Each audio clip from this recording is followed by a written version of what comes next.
Well, it's a start anyway, as the Cardinals snap the 5-game losing skid with a win over the Dodgers. What's going on, everyone, and welcome into this edition of b-schaeff Daily. Brenden Schaeffer with you here. It is now the early morning hours of Sunday, August 18th, 2024. Okay, the Cardinals are off the schneid. They get a win over the Dodgers on Saturday at Busch Stadium. It was the game of the week on Fox. Cardinals 5, Dodgers 2. As Andre Pallante continues to stake a claim to every opportunity that he's getting, and the notion of Andre Palante in the rotation for 2025 should not be considered a long shot. It should not be considered something to poo-poo or to say, well, that doesn't sound like a good idea. Like, I think Andre Palante is deserving of some really strong consideration for not only the automatic thing of him continuing in the rotation the rest of this year, but I don't think it's crazy to suggest that for next year, Andre Palante should be given some real consideration. What he has done as a starter since joining the rotation in late May has been really a godsend for this Cardinals team. We know the Cardinals aren't in the spot that they want to be. We know that they are not likely to make the playoffs right now based on the standings, based on whatever FanGraphs would tell you. All these things are understood. However, we don't have to ignore the positive developments that have taken place, although they might feel and seem few and far between at this point. Andre Palante is certainly one of them. Lowers his season-long ERA to 4.07. It had been a little bit more of a rocky go, I guess you could say, of late because he had that bad start against the Mets. But even the last one he had before tonight was good. The one at Kansas City last week, 5 2/3. I know he walked 4 in that game, but that's part of the Andre Palante experience sometimes is he's going to walk some batters. But typically he can get the ground balls working and can get double play balls to get out of some jams. And that's something we saw as well tonight from him as he got one in the first inning to be able to escape with only 1 run allowed in that frame. He gave up a homer to Ohtani later in the game. Looked like a curveball, 80 miles per hour, breaking ball of some kind over the middle of the plate.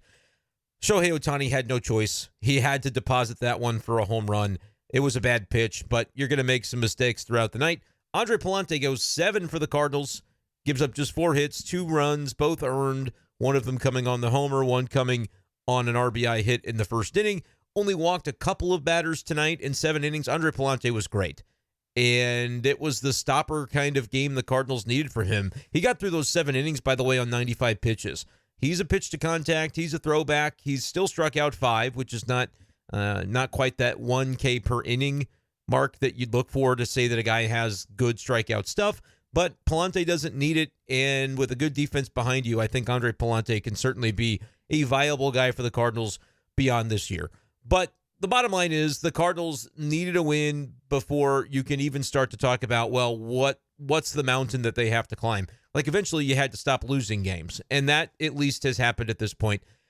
I will say, though, like, the Cardinals through 2 games of this Dodgers series have played it pretty well. I'm not going to go too far tonight into this game or into anything Cardinals, really, because I just did a fantasy football podcast.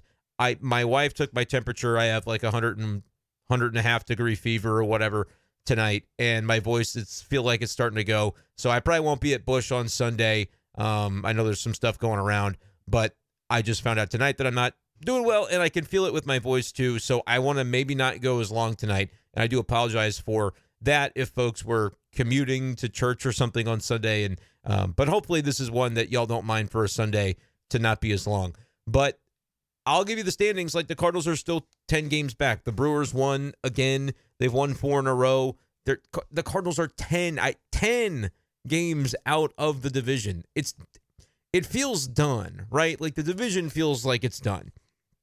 The wild card, they're 4 behind the Braves. The Braves did win on Saturday, so you didn't gain any games on them. You're tied with the Giants. You're 3 behind the Mets, who are a game behind the Braves, rather. Pardon me. The Padres and Diamondbacks are so far out ahead that it's hard to imagine them falling back to you.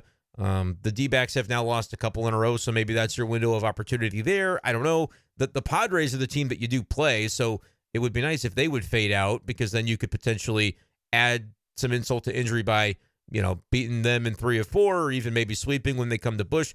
All of this, to most Cardinals fans, is going to feel like pie-in-the-sky stuff, and that's totally understandable. The team is still below 500. Like, this season has the chance to be about as unfortunate as last year. Even though last year was a nightmare and the record was 71-91 and the Cardinals aren't going to be that bad this year, winning 79 games and missing the playoffs would be a nightmare scenario for the Cardinals in terms of what the expectations and the hope was coming in. It would signal to me what should be and what probably will be substantial changes at the top of the organizational structure. And by the way, those changes could happen anyway. Like, I think John Mozeliak is self-aware and understands where things are. And if I had to guess, doesn't want this long-term anyway. We know that he was planning to leave after 2025. I think he wanted to leave before that. But if you recall the 2023 February press conference, he said, look, there are some other things that he wants to do.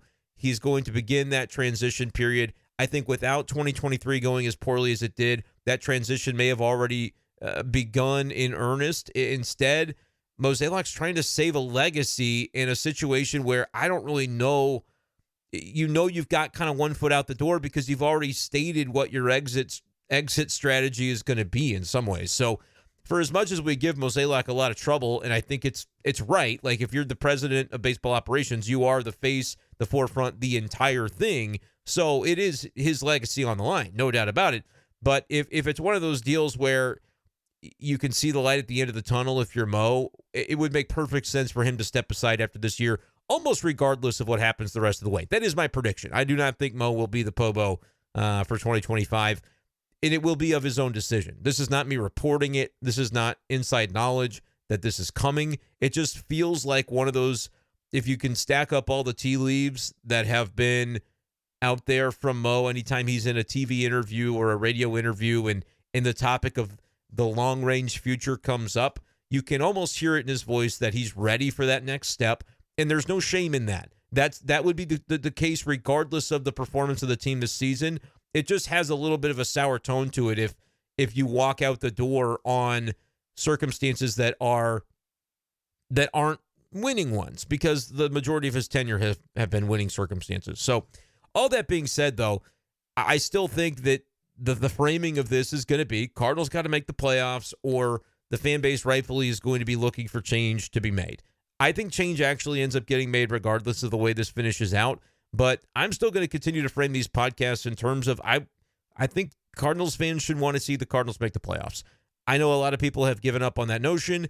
I've seen a team, though, over the last couple of days against the Dodgers that's actually playing better baseball, which I predicted it would after the embarrassment of the Red Series. They played badly. They weren't competitive, and that's where the topics and the narratives began of, oh, they look like they don't care.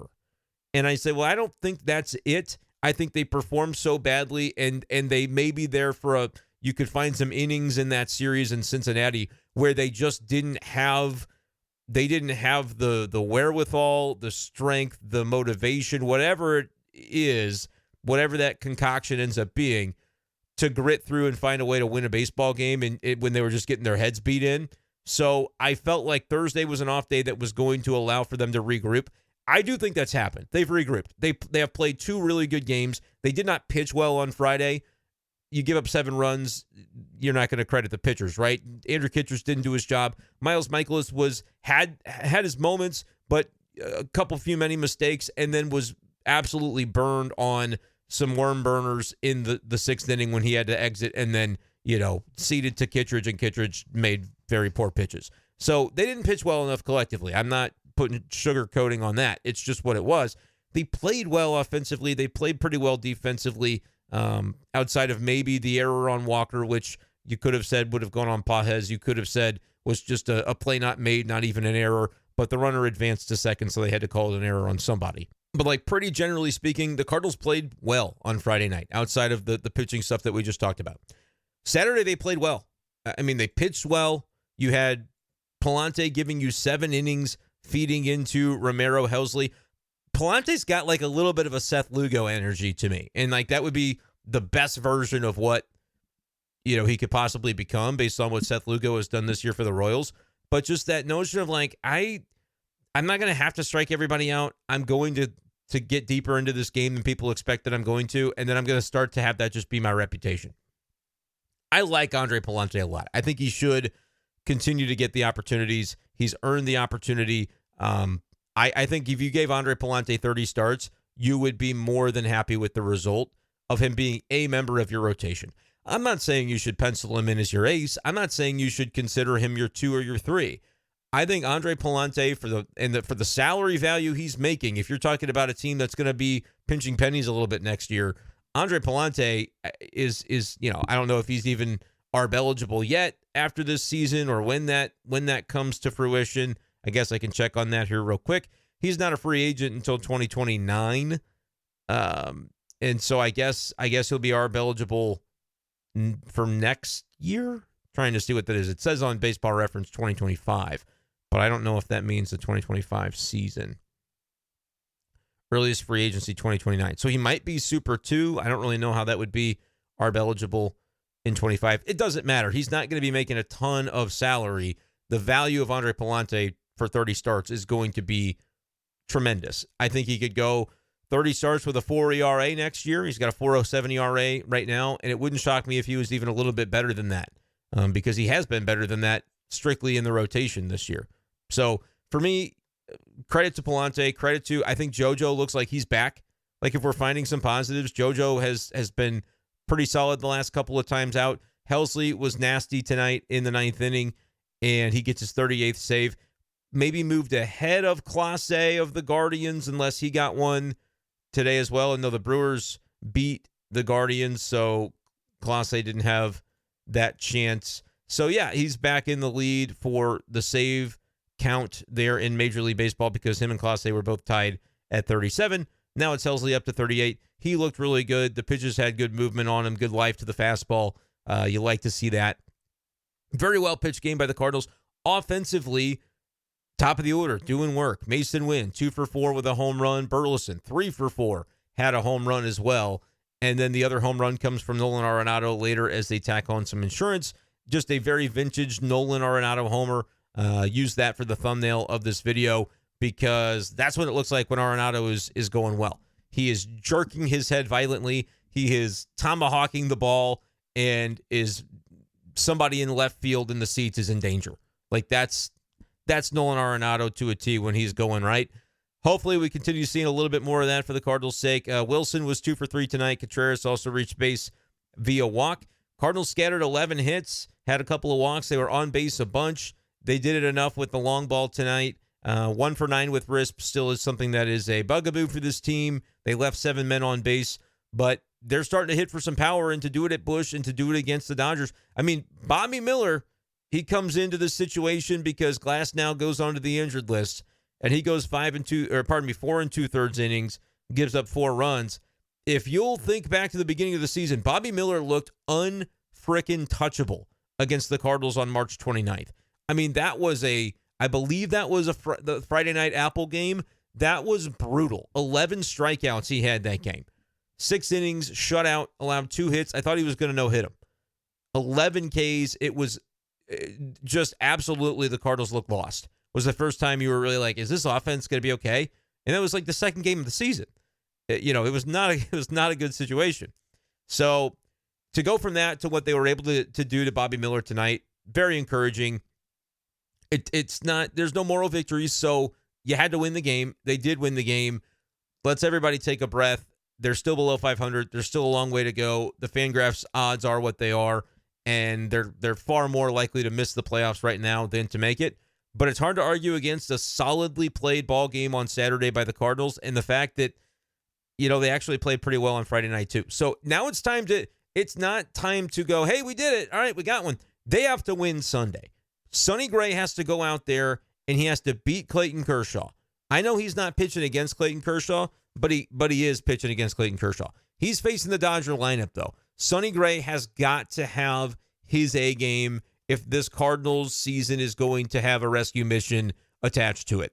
The Cardinals need one from Sonny. The Cardinals need an ace game from Sonny, and it's going to have to come against the Dodgers, and that's just the way of the world. They have to have it. 10 games out in the division, right? I get the wild card is probably the more likely path, but in that wild card, you're only looking at one team, really, is the Braves.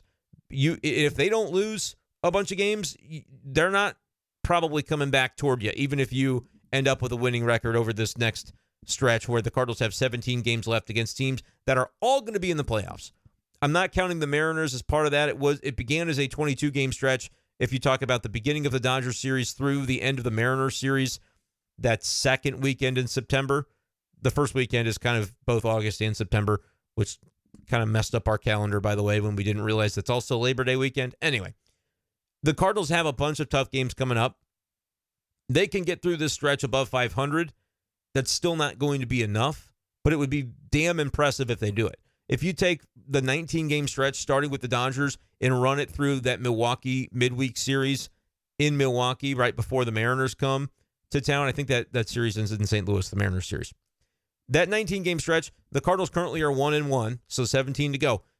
If they go 10-7 over the next 17 to end up 11-8 over that span, with the teams that they're playing, I think that would actually be tremendous. Now, right now, it's not going to make much of a difference in the standings. So that's why it's not probably all too exciting to anybody, because it still puts them in a bind. They'd be, 2 games above 500? They'd be several games out of a wild card still. Even if they do pull that off, you'd have to think. And they would be still probably 7 or 8 out of the division. Now, depends on what they do against the Brewers specifically, obviously. But it's probably not enough to go 11-8 against a stretch of teams that includes, it goes Dodgers, which is currently, then it's Brewers, at Twins, 4 against the Padres at home, at Yankees, at Brewers. Those teams are all in the playoffs. None of them will miss the playoffs. Maybe the Twins could, but I sincerely doubt that they will. That is a ridiculously tough stretch, and if you were able to say, yeah, we went 11-8 against that stretch, you have done some serious, serious work. But the shame of it is that the Cardinals have put themselves in a spot to where 11-8, they won't be able to feel like they just accomplished a lot. They'll be looking at the standings going, we're still 3 out of a wild card, or we're still 8 out of the division. Like, it's going to be daunting to get the Cardinals in, but they have to start somewhere. And to me, it's with Sonny Gray beating the Dodgers so they can at least say they won this series. Go one more time against Los Angeles on Sunday afternoon, play another good game, string those together. Because while moral victories don't count, I think that the truth of how the Cardinals could potentially pull themselves out of this is to just continue to play a good baseball game every day. Miles Michaelis mentioned it after the game Friday and said, well, tomorrow's our most important game of the season. Today was. And then the next day will be the most important game of the season. And it's so cliche, and it is honestly annoying to listen to. But they insist on thinking that way. Show it by playing that way. And if they can do that Sunday, they will have strung together 3 games in a row where I will be willing to say they did accomplish that.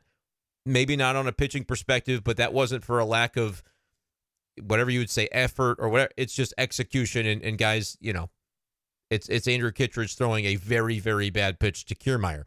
They are 9 innings away from potentially being able to say, yeah, we only didn't sweep the Dodgers because of one horrendous pitch by Kittredge to Kiermaier. Like, they're close to being able to do that. They've got their ace on the mound, whatever that means in 2024. That's what Sonny Gray still is. He's their top arm. They've got Kershaw on the other side. That hasn't always meant doom and gloom for the Cardinals over the years, right? Carpenter won't be able to be in the lineup because he's on the IL. He won't be batting leadoff like I joked that he should, but they'll have to still find a way. And with the way that the lineup is starting to come around, whether it's been righties or lefties doing it, like Arenado today, yesterday on Friday, it was the 3 righties that were able to hit the home runs off the lefty starter, Wroblewski. They've got a shot against Kershaw. It's going to need to be Sonny Gray, though, dialing it in. I don't think the Cardinals win the game if Gray has another one of the bad Gray games where he gives up, he walks 2 or 3 guys and he's kind of all over the place and he might give up a couple of home runs and 4 or 5 earned runs in 5 innings. That I don't think the Cardinals win on Sunday if that is the game they get from Sonny. I think he can deliver a better game than that. I said coming into the series, I thought the Cardinals would sweep. They have played through 2 games like a team that intended to do that. It's just the pitching that went off the rails, frankly, in the game on Friday. So do it Sunday, and then you'll be able to at least have some proof of concept of, okay, with this stretch of games coming up, we're in the midst of it now, this is the way that you have to play to be able to turn the season around against the most daunting of tasks. The schedule, it won't get any tougher than this. If you get through that 11-8 or so, be a couple games above 500, then you just have to continue to play with no margin for error that level of baseball for the final 3 weeks of September. Good luck. It's going to be ridiculously difficult to do it, but that's the task at hand. And as far as inside that clubhouse, I don't think that they're looking at this saying it's not something they can do, but they also can't look at it and go, well, we're 10 games back. Let's try to chop 4 or 5 games off that tonight. No, you have to just play it one game and play the best that you can play in that game. And if they do it 40 more times, there's a decent chance that they're actually going to be in the mix at the end.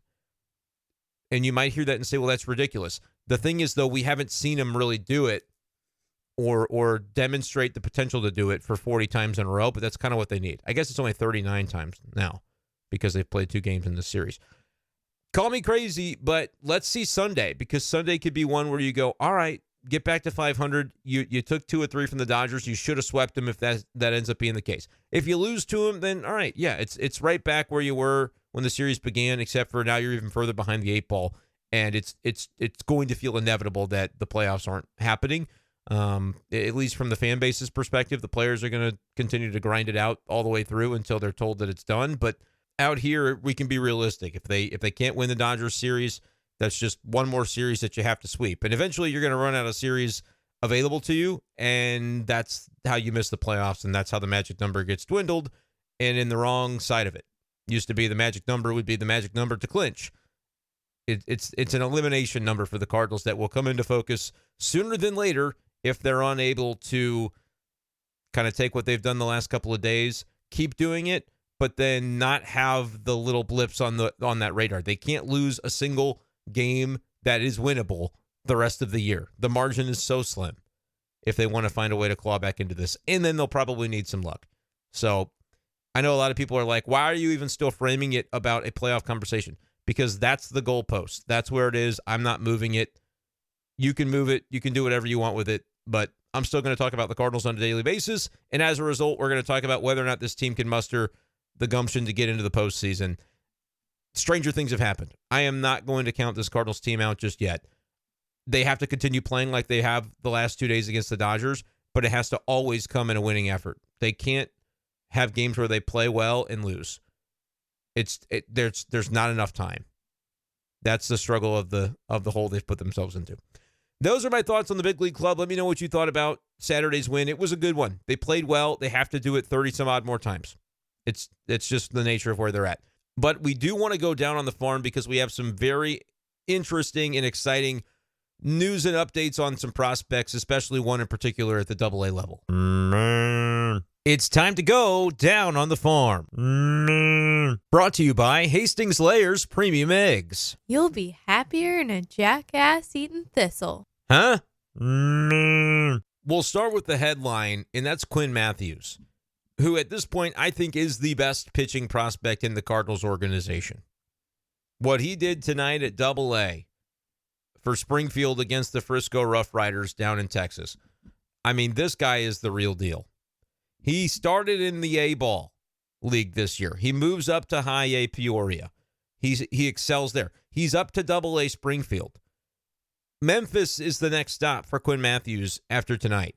7 innings, no runs allowed, didn't walk a soul, allowed 5 hits while striking out 11 in 7 shutout innings.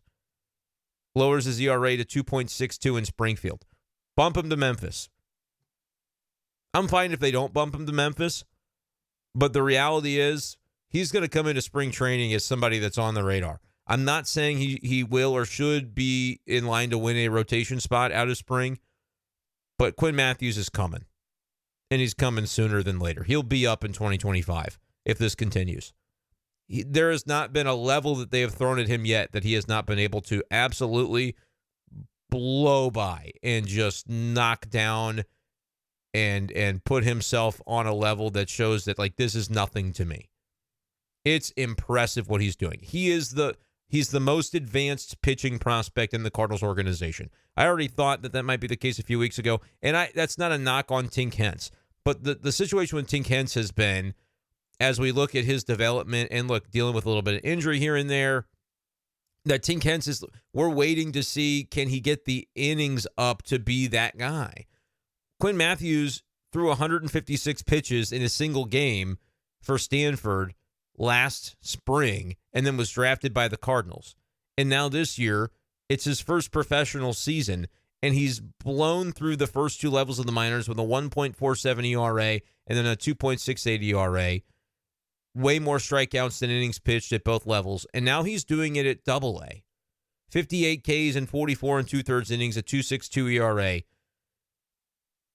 He's thrown 119 innings. He's going to finish the season probably close to 150. Maybe not quite that many because the minor league seasons. Yeah, let me retract that. But he can finish the season in the 130s. He's probably got two more starts, maybe three. 130-something, 140 innings. I mean, he has been able to deliver. I don't have questions at all about Quinn Matthews. It's just let's see him continue to do it. And the more he does it at Double-A, the more you believe it's real, and it is real. And then the more he'll have a chance to do it at Triple-A. I think next year he starts at Triple-A. Whether he gets there for a quick start or not to end this season is almost like 4 levels in one summer would be crazy. But his performance has dictated that maybe it would not be crazy to let him have that opportunity. I don't know. He's been fantastic. Tink Hence has been ridiculously effective this year when he's pitched, but he's only at 66 and two-thirds innings, 92 Ks. Tink Hence is coming too, but is he going to, what does that workload look like? How many years are we away from seeing Tink Hence be able to throw 170 innings in the big leagues? Quinn Matthews could be 2026 for Quinn Matthews. I've been so hesitant to this point to say, like, pencil him in for a certain year, but now it does feel like the call could be coming mid-season 2025. I still would say pump the brakes on he's going to make the team out of spring next year.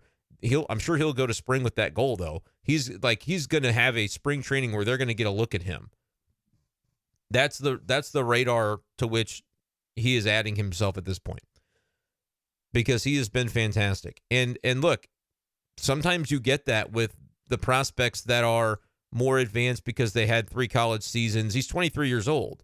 So he's going to be ready. He'll turn 24 in October too. He'll come into spring with a chance to make an impression. I think he goes directly to Triple-A to begin next season, and he might be your 6th starter. Like, if he starts off hot in spring in Triple-A next year, if that's where he lands, and you end up needing somebody at some point next April, I think it's possibly Quinn Matthews. Like, I think he's getting to the point where we have to at least consider the possibility that that's the world that we live in. They won't force it upon him. They won't hoist it upon him. But this is why at the trade deadline I said you don't trade him. He's one of the few. Like, I didn't say Tink was untouchable if they wanted to do something crazy. Quinn Matthews is one of the guys that I was like, you can't trade him. Left-handed. Quinn Matthews might be throwing a pitch for the St. Louis Cardinals in 2025. I don't think it will be necessarily at the beginning of the year, nor should it be. I don't want to get too crazy with this, but come on. This guy's been unbelievable. And as long as he continues to progress like this, 168 Ks and 119 innings. The recent update I know bumped him up. I forget if it was MLB Pipeline or who did the most recent update. He had checked in at like number 100 the first time there was an update. And now I think he's somewhere in the 80s. Yeah, he's 85. He's going to start 2025 as a top 50 MLB prospect. I'm just telling you that he will, according to probably a lot of these services. Tink right now is 51 on Pipeline, and J.J. Weatherholt is actually the Cardinals' top prospect, according to Pipeline. He's 19th in baseball. So that's fun. But Quinn Matthews, like, I know people are bumming right now, and it's been a slog to get through this Cardinals season, especially lately. Just feeling like there's not a lot of excitement or hope, not only for the present, but then you have questions about the future, uncertainty about who's going to be running the team, all of these things. There are some players in the system that they're starting to maybe turn the corner by, like a J.J. Weatherholt. He's got an 804 OPS in Palm Beach. He was 0 for today, but did walk. Palm Beach didn't do much offensively today. But, that's a top 20 prospect instantly. I think the Cardinals did a nice job with that draft pick. It'll be several years before we see him, but you got to feel good about that. Having the 19th prospect according to Pipeline, and the guy's only at A-ball, but a pedigree is very highly considered and highly regarded in the league in terms of how the prospects are viewed. Tink, look, man, if he can just get the innings up and can stay healthy, I think he could be a dynamic starter at the big league level. But that workload we just have not seen from him at any point in his career. The Cardinals have brought him along very slowly. This was going to be the year to really ramp up, at least get him to 100 innings. They're not going to be able to do that because of the injuries. He's, I believe, back and throwing now, but we'll see how far how many more starts he gets. But between Tink and Quinn Mathews, and then I would throw Cooper Jerpy's name into that as well, it's just kind of unfortunately, there might end up being an entire generation of Cardinals pitching prospects that busts, the whole group. The AAA guys, and maybe not fair to Roberts and Kloffenstein to kind of lump them in with that because we just don't really know yet what they're going to be. But a lot of the AAA, the Zach Thompson, and look, we're going to give Zach Thompson his flowers too tonight because although Memphis did not play today, they played 2 7-inning doubleheaders. Or I didn't say that right. They played 2 7-inning games yesterday as part of a doubleheader. The starters for both games did some good things. Zach Thompson, 10 strikeouts in 5 1/3. Gave up 3 runs, but 10 Ks, starting to look dynamic again. Steven Matz, 4 1/3 shutout innings, 6 Ks. He's got a 1.20 ERA with Memphis this year. Palante's not going anywhere, but should you consider moving Miles Mikolas to a bullpen role? I think so. I think you should. I think nothing should be off the table. I think if you're talking about veteran status and deferring to guys at this point, I just don't know that you're a little too comfortable. Everybody's a little too comfortable if that's how everybody's feeling about it. If you think Steven Matz can give you a better chance to win than Miles Mikolas, I think that should be considered. I think Mikolas got a bad break or two at the end of his outing on Friday, but when you look at the season-long numbers, it's reasonable to say that he's been disappointing. He's at a 5.41 ERA.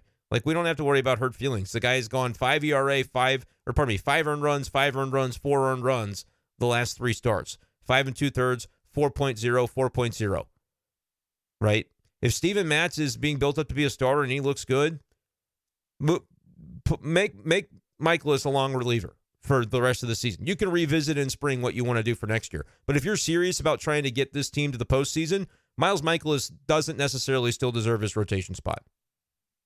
The numbers. He's got a 5.41 ERA. I don't know what world I'd have to be living in to where that comment would be controversial to anybody associated with the St. Louis Cardinals. If it is, then it is. But, and look, maybe the controversial part of it is are you serious, Steven Matz? But the numbers have been good in AAA, and he's getting built back up. So maybe one more start for him in Memphis. I don't know what the latest result and report on him is going to be.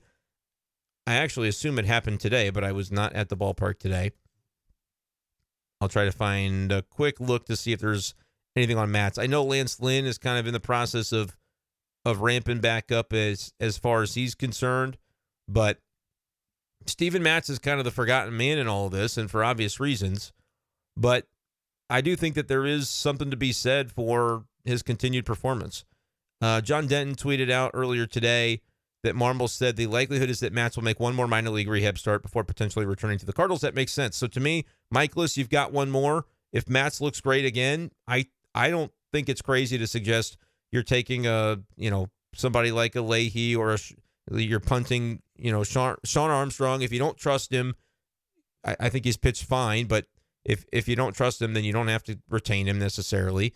And Mikolas moves to kind of a multi-inning relief role where he can face a lineup once and that's okay. Face a lineup twice and that's okay. Third time through, maybe that's the better role for him. You get creative at this point. If you're serious about trying to make a run, I think you have to be willing to get creative. So we'll see what Matz is able to do. Lance Lynn, the update, this is from John Denton's Twitter feed, scheduled to throw a live BP Tuesday. after that could return to the rotation. So maybe it's, maybe it's Lynn. But who are you taking out of the rotation? It's Michaelis, right? It's not Andre Pallante. I don't even have to question it. It's Miles Michaelis. He's the one that would have to come out if it's Lance Lynn coming back in. If they take Palante out, they're not serious about trying to make something of this season. So I don't even have to say any more words about that because I would be shocked if they would remove Palante at this point. It would be crazy.